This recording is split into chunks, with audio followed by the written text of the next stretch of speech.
Arqueólogo, editor, librero, pero sobre todo escritor, Gabriel Rimachi, a quien conozco desde hace muchos años, acaba de publicar Historias Extraordinarias bajo el sello de Arsam. Se trata de 9 estupendos relatos que, si bien giran en torno a temáticas diversas, tienen en común que sobre todos ellos sobrevuela la impronta fantástica, un género del cual Gabriel es muy asiduo. Justamente sobre este libro, sobre su percepción de la literatura, conversé con él y quiero compartir con ustedes dicha conversación.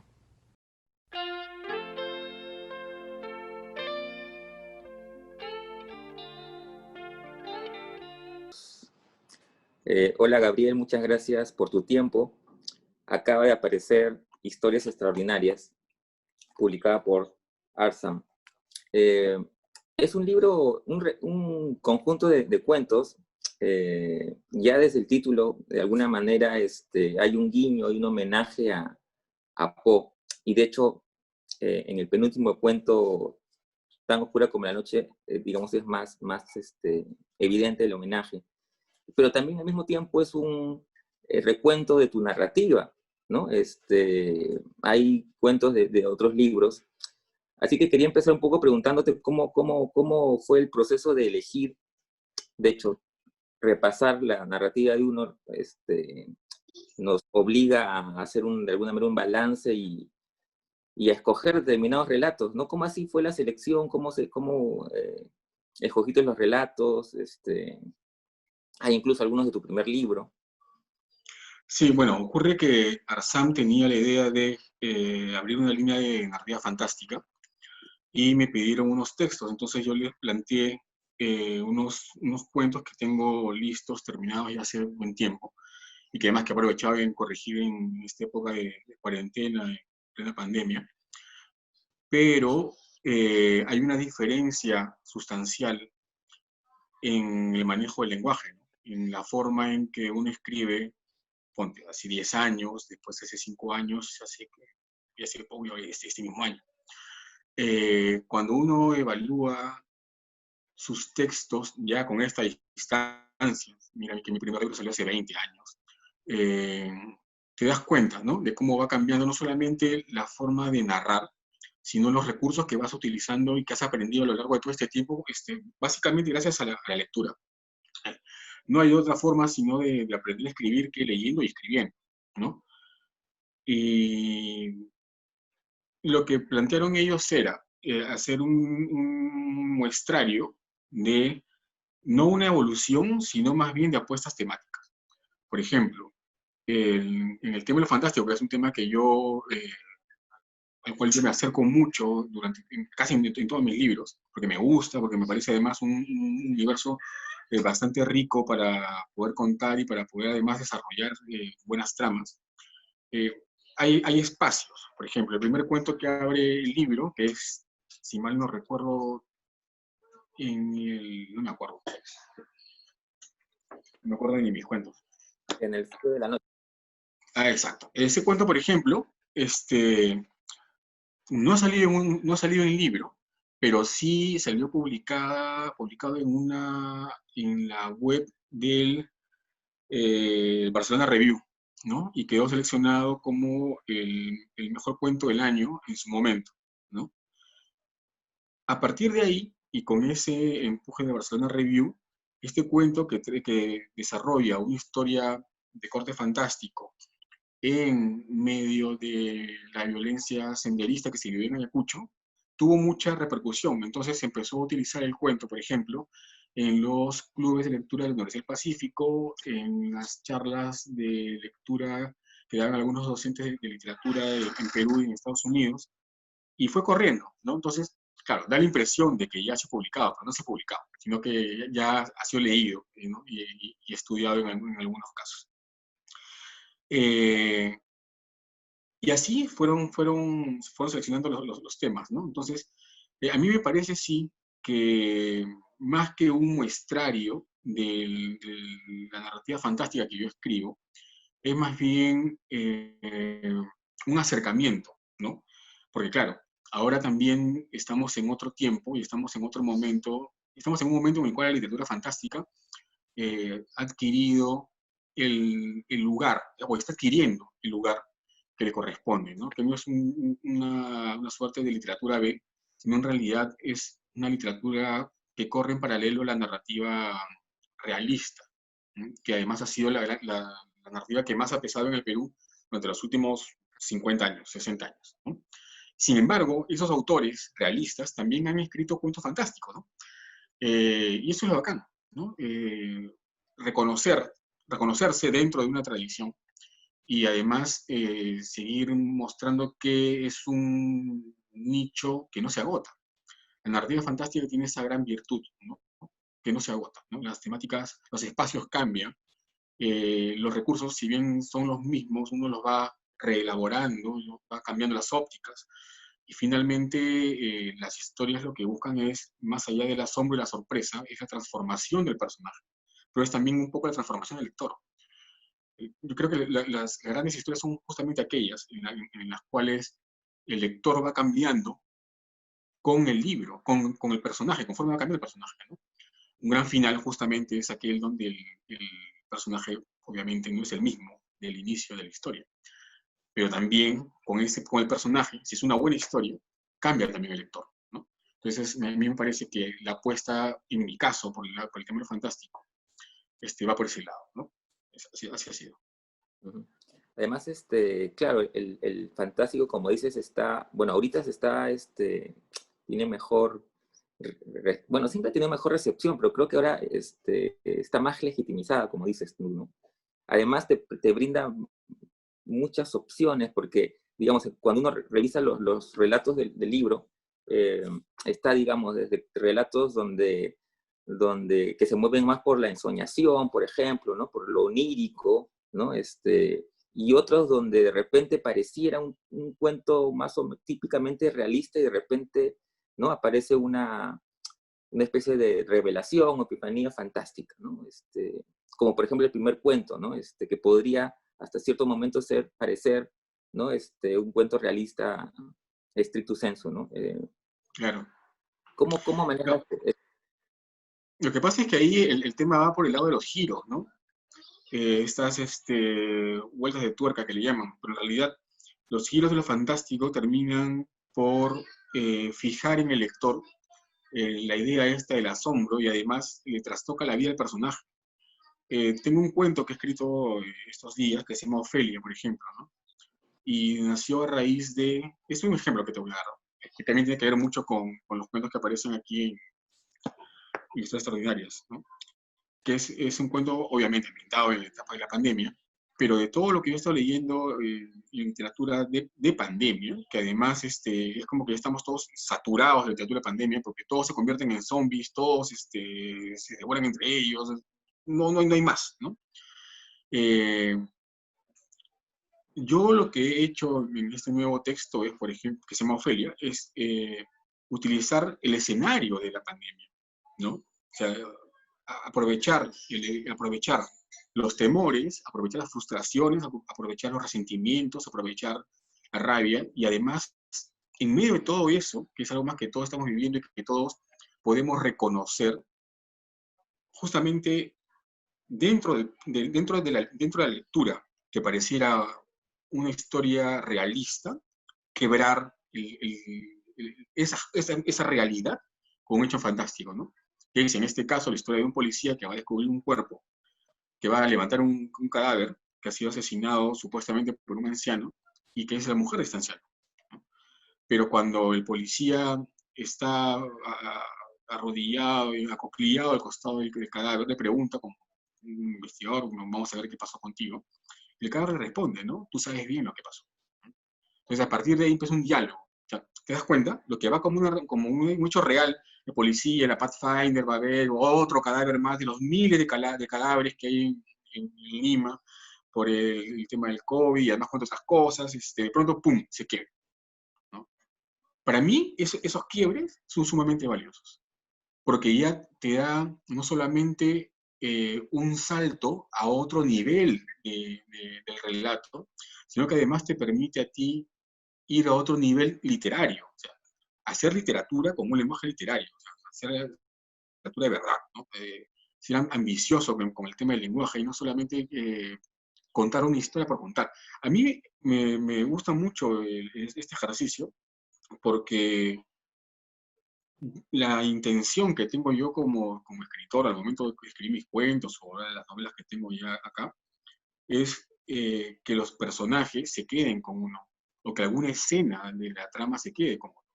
Yo puedo olvidarme de un determinado autor o de determinado título de su cuento, pero no puedo olvidarme de ciertas escenas. O sea, hay cosas que te van marcando así, ¿no?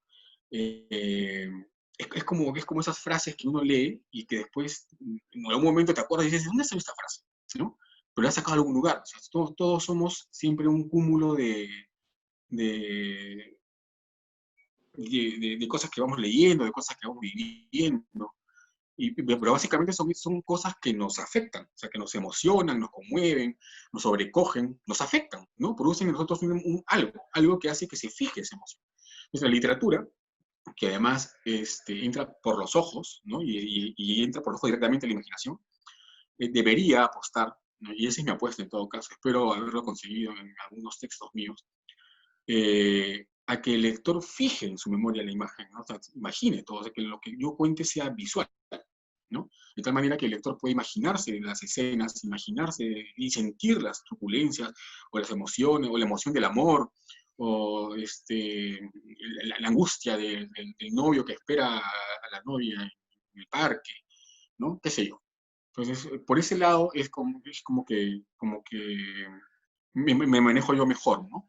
El tema de las rupturas de los tiempos, ¿no? Que me gusta, además me gusta muchísimo porque te da a ti te amplía el panorama para poder escribir y contar cosas, ¿no?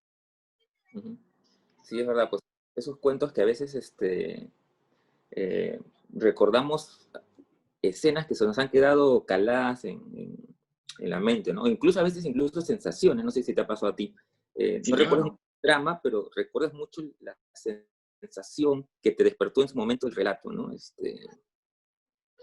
Recuerdo algunos Lo que relatos. pasa es que eso también tiene que ver mucho con que somos lectores, pues, ¿no? Este, Somos lectores y escritores. Entonces, todo el tiempo en tu cabeza estás escribiendo.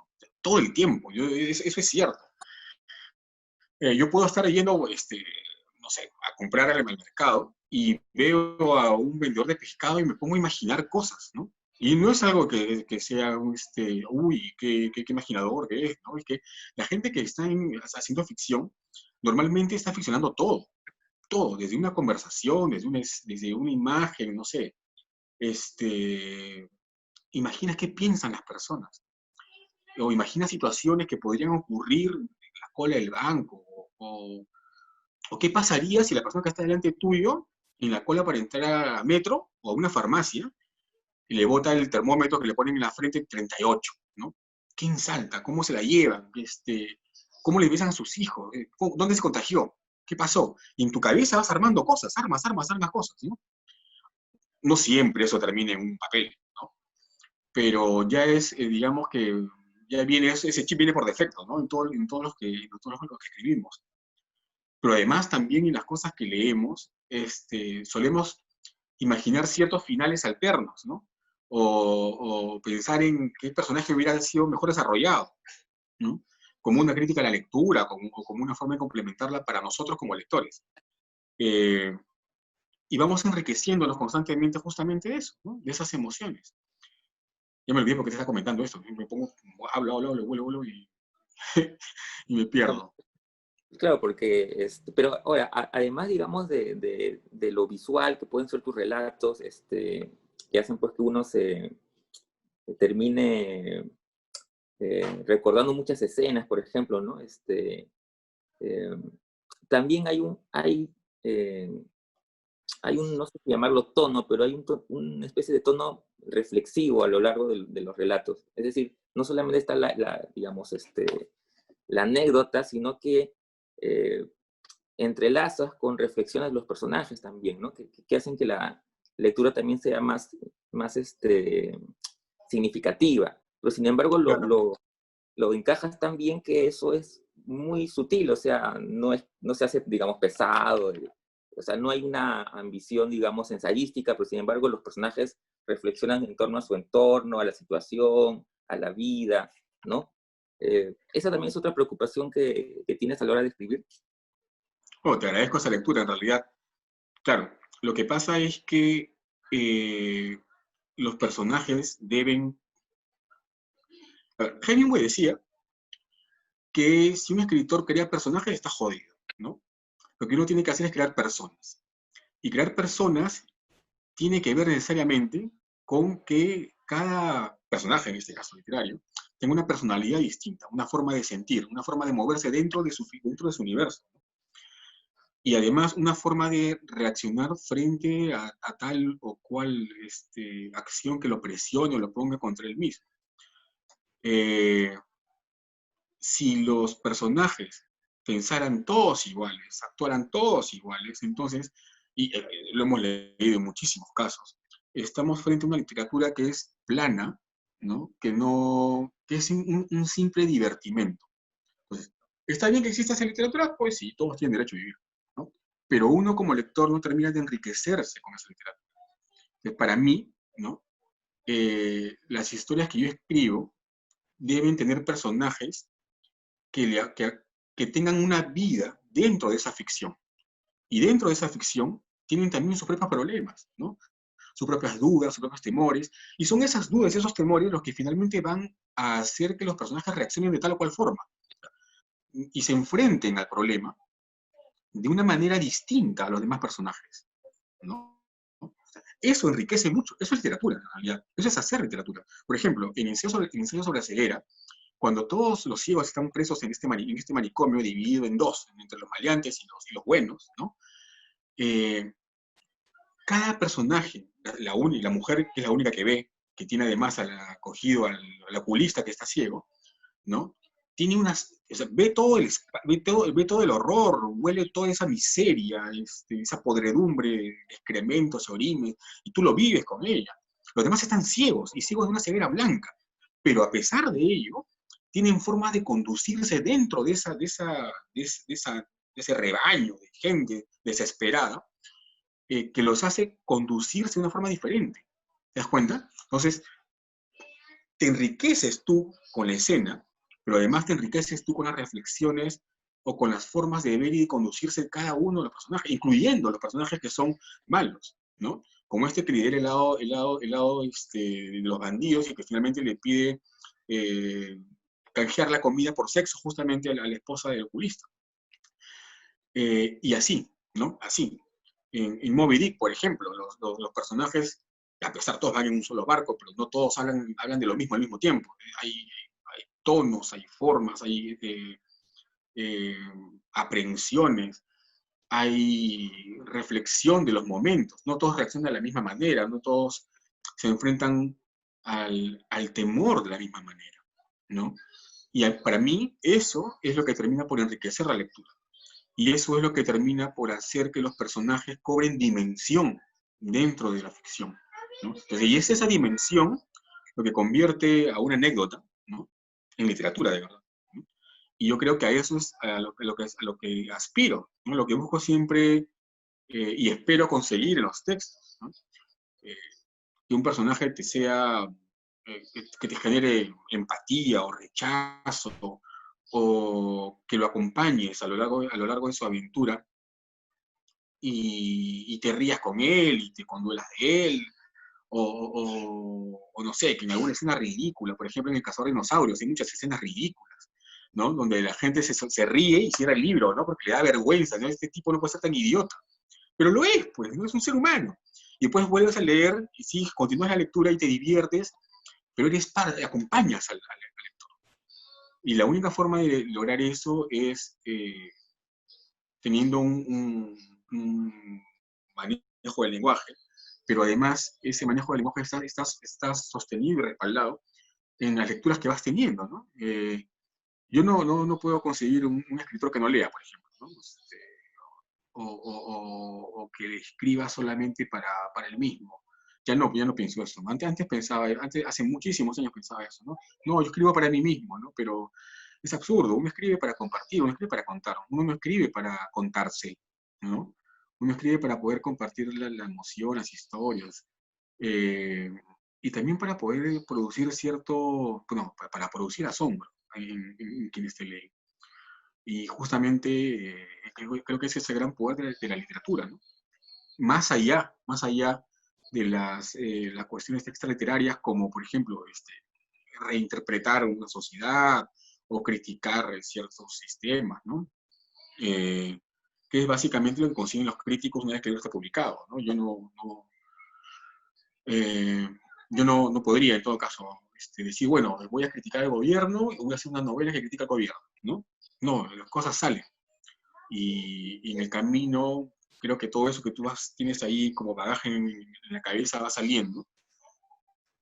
Y ya después que está publicado, la gente, los buenos lectores en todo caso, que se dan cuenta de ello, y a lo cual se les agradece mucho, te informan, ¿no? Oye, mira, esto es una crítica social a esto, y dices, ah, sí, con esa intención lo hice, ¿no? Pero en realidad no sabías nada, tú estabas escribiendo nada más, poseído por los demonios estos, como dice Truman Capote, ¿no? Por el látigo que Dios me dio, y avanzas, ¿no? No piensas en lo demás. Sí, pues esa es la forma, creo que así es como trabajo yo. Ujú. Ahora, interesante lo que dices porque, y bueno, yo suscribo todo lo que has dicho, ¿no? De las intenciones que uno tiene al escribir. Y además cuando mencionas pues que hay escritores que no concibes, mejor dicho, escritores que no lean, también pensé en esos otros escritores que esperan más bien lo extraliterario, ¿no? El reconocimiento como una obsesión, como pasa en el cuento Destino, ¿no? Donde hay este escritor que justamente eso es su objetivo principal. Y es un cuento bien interesante porque a mí, entre lo, digamos, patético que puede ser la situación, me daba también un poco de ternura, ¿no? Es decir, porque también ahí hay, digamos, como pasa en los grandes cuentos, diversos temas, ¿no? Está el tema, por ejemplo, del amor filial. A mí me conmovió mucho el hecho de la madre preocupada por cumplir el sueño del hijo, ¿no? Vendiendo incluso hasta sus muebles para financiar la publicación y luego instando a la familia a agotar las ediciones en las librerías, ¿no? ¿Cómo fue ese cuento? Cuéntame un poquito. Bueno, ese es un cuento antiguo, pero a mí me gusta mucho. Claro, todos los que en su momento empezamos a escribir, todos tenían la ambición, bueno, voy a decir todos, ¿ya? Porque en realidad no creo que no haya sido así. El reconocimiento, ¿no? Este reconocimiento puede venir en varias formas, ¿no? La más patética es la búsqueda de la fama, ¿no? Ser conocido. Que la gente te conozca y que creas que te van a fiar el pan en la panadería porque vas a asumir que el panadero leyó tu libro, ¿no? Eh, y la otra es el reconocimiento de los lectores, ¿no? Y lo otro es el reconocimiento de la academia, que digamos que es lo más difícil de conseguir. Eh, pero cuando uno se anima a publicar un libro, tiene muchos sueños en ese primer libro por lo menos, ¿no? Eh, y la historia justamente va sobre eso, ¿no? Sobre los sueños de este escritor, de este hombre que publica su primer libro. Y claro, quien se involucra con él es en quien él menos espera, ¿no? Que es su madre, porque la madre nunca te va a abandonar, nunca le va a hacer mal a su hijo. Y comienza esta locura, ¿no? De la mamá de agotar sus ahorros, comprando toda la edición de las librerías, ¿no? Entonces genera una falsa sensación de éxito, le hacen una segunda edición, pero la madre no tiene plata, entonces tiene que pedir a los tíos que inviertan, ¿no? En el futuro premio Nobel, y los tíos van y compran, agotan el segundo tiraje, y la editorial dice, aguanta, ya no podemos con tanto. La venden a una multinacional y sacan miles de libros, y la mujer tiene que andar a la casa y va de librería en librería comprando libros, ¿no? Pues nadie lo lee, ¿no? O sea, esa es la tragicomedia de esa historia, ¿no? Nadie lo lee. Lo demás es una historia antigua, ¿ya? Pero además no deja de ser tan cierto. Con toda la experiencia que yo tengo en ferias como lector, conozco muchísima gente que compra libros que están de moda, que salen de moda y nunca los leen, ¿no? Es como satisfacer cierta parte de tu ego facebookero para ponerte con la fotito con el libro y tenerlo ahí. Y jamás lo lees, ¿no? Claro, obviamente eso genera también una falsa expectativa en los editores, ¿no? Y el lector cree, pues obviamente, que vas a salir a la calle y se te van a tirar encima y llenarte de besos. Pero no es así. Hay muchísima gente que compra libros y jamás los lee, ¿no? Sobre todo los libros de moda, ¿no? Que son básicamente los libros que salen por tiempos de feria, los libros de rápido consumo, y que pues, bueno, pasan al olvido a los meses, ¿no? A los meses. Y en eso va, de eso va pues, justamente esta historia, ¿no? Que es además una historia que le gusta mucho a los escritores jóvenes y que le gusta mucho también a los lectores, ¿no? Porque, claro, uno siempre se conduele con aquellos seres llenos de sueños a los cuales la vida se les voltea o el destino se les voltea, ¿no? Nos pone a prueba. Sí, es una historia que me gusta mucho. Me acuerdo que ese cuento lo leí en la Universidad Científica del Sur hace años, ¿no? Y una de las personas que primero se dio cuenta del valor del texto fue Antonio Moretti, que es un escritor que estimo mucho y que además se dio cuenta justamente de ese tema de ese tratamiento de la ternura, ¿no? Eh, yo trato de que mis personajes, a pesar de estar en situaciones límite o a pesar de estar en situaciones absurdas, ¿no? Siempre tengan esa carga de ternura, ¿no? Es algo que a mí me gusta mucho y es algo que no puedo, de lo cual no puedo desprenderme, digamos que es una especie de marca, ¿no? Entonces, claro, cuando comencé a escribir yo quería ser como todos, un escritor maldito, ¿no?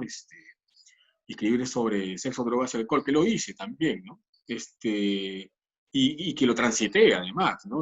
Cosa que hubiera preferido no hacer en muchas ocasiones. Eh, pero al final de cuentas no puedes renunciar a aquello que eres, o aquello de lo cual estás hecho, o aquello que llevas dentro de ti. No puedes renunciar, en mi caso, a las buenas historias de amor. No puedes renunciar a las historias que te emocionan de verdad, literatura que te emociona de verdad, o a explorar otro tipo de literaturas y espacios que te demuestran que el mundo es mucho más grande que las noches de Barranco, ¿no?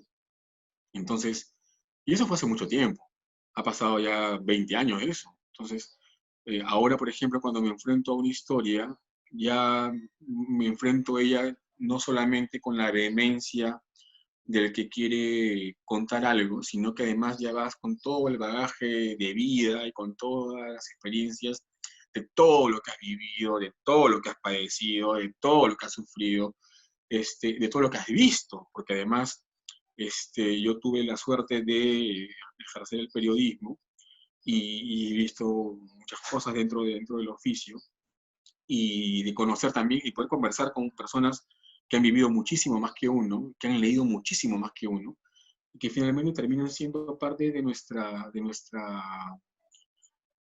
no solo educación sentimental, sino también educación de experiencia, ¿no? Eh, yo me acuerdo que el viejo Sonday, por ejemplo, nos contaba cómo a él lo habían metido en un carro para llevárselo a él no sabe a dónde, finalmente a un sótano donde le pasaron un cerro de cassettes donde estaban los testimonios de los emerretistas que se habían fugado del Canto Grande y que él tenía que transcribir, ¿no? Con una pila de papel acostado, oscuro, y le habían dado ya en calzoncillo y en vivirí, ¿no? Porque no se vaya a llevar nada. ¿Te imaginas esa escena? Entonces, escuchar eso del mismo viejo ahí, reunidos todos, son cosas que enriquecen muchísimo, ¿no? Y así como con él, otras historias, ¿no? Por ejemplo, de amigos que ya no están, como, pues, como Polar, por ejemplo, ¿no? El ilustrador, Julio, ¿no? claro. Julio Polar, ¿no? También el viejo tenía otras historias también alucinantes, ¿no? Y así, el tiempo que ha pasado de mi primer libro a ahora, eh, va dejando sus marcas, pues, ¿no? Como en todos nosotros, sus marcas de vida, sus experiencias, sus enriquecimientos intelectuales, pero también sus pequeñas tragedias, ¿no? Y finalmente eso es finalmente lo que en algún momento uno va a utilizar como un recurso para poder contar. No se puede creo yo, contar algo que no se ha sentido alguna vez, de alguna manera. Claro, obviamente, yo nunca he estado en un barco que se ha ido a pique, pero sí he sentido la desesperación. Entonces, a partir de ahí puedo imaginar y extrapolar la situación y sentir, ¿no? O leer sobre el tema y a partir de ahí imaginar y sentir. A mí la literatura me gusta porque me emociona y además siento que va enriqueciéndome como ser humano, ¿no? Y también va, obviamente, agregando lecciones que uno aprendió por la razón o por la fuerza, ¿no? Y ahí vamos, ¿no? Ujú. Es verdad. Eh, bueno, yo he disfrutado y he redisfrutado mucho bueno, todo el libro en realidad, y reconocido pues obviamente los cuentos que ya había leído en otras versiones en su momento, ¿no? ¿Qué viene ahora, digamos, para cerrar un poco la conversa? ¿Estás escribiendo, estás preparando algo, tienes algo ahí en Sí, carpeta? sí, tengo un libro de cuentos que se llama Todos los muertos de mi felicidad, que es un libro que tiene que ver mucho con temas eh, que van de lo urbano a lo fantástico. De eso no voy a hacer porque eso es lo que me gusta hacer. Y que espero que salga este año también. O sea, yo hubo un tiempo en que pensé que uno no debería publicar tan seguido, pero es que en realidad, al paso que vamos con esta pandemia, prefiero que salga de una vez y que alguien lo lea y con esa experiencia a morirnos todos y que apaguen la luz, ¿no? Entonces, yo espero que ya en lo que queda del año, tal vez para el film Ricardo Palma, no sé, que salga el libro, que además ya está listo. Y tengo ahí también un par de novelas cortas que espero ahí, estoy viendo cómo negociar para que salgan publicadas, ¿no? Porque además son novelas a las que le tengo mucho cariño. Una que se llama Cuando perdimos la razón, que es la época en que yo trabajé en el diario con Guillermo Sonday, y todo lo que en ese búnker ocurrió, que además es sumamente divertido. Créeme que fue sumamente divertido. Y hay historias ahí para contar, ¿no? Entonces eso ya está listo hace buen tiempo. Y ya no me acerco a esa novela porque cada vez que abro el archivo se me ocurre algo más o la cambio y ya no, y ya, se cerró ahí, que quede como está. Y la otra es una historia que se llama Negro, que es la historia de un escritor que escribe novelas para otros, ¿no? Escribe novelas para otros y que deja de publicar durante 10 años porque escribe para otros, mientras ve cómo esas novelas ganan premios que él jamás ha ganado y que jamás ganará, ¿no? Y que salen sellos a los cuales él no accede y jamás accederá, ¿no? Y bacán, ¿no? Es una novela que me ha gustado mucho porque me he enfrentado a ciertos temores ya superados sobre el destino de lo que uno escribe, ¿no? Cuando uno empieza a escribir, claro, obviamente quiere, como te explicaba, como conversamos al inicio, algún tipo de reconocimiento, ¿no? Algunos quieren la fama, que es fácil de conseguir la fama en realidad. En estos tiempos es fácil de conseguir fama. Para conseguir fama en 5 minutos. Ujú. Eh, pero yo creo en realidad a lo que yo apuesto, no creo, estoy seguro. Yo apuesto porque mis cuentos, o algunos de mis cuentos, o uno solo de mis cuentos, se ha recordado por los lectores.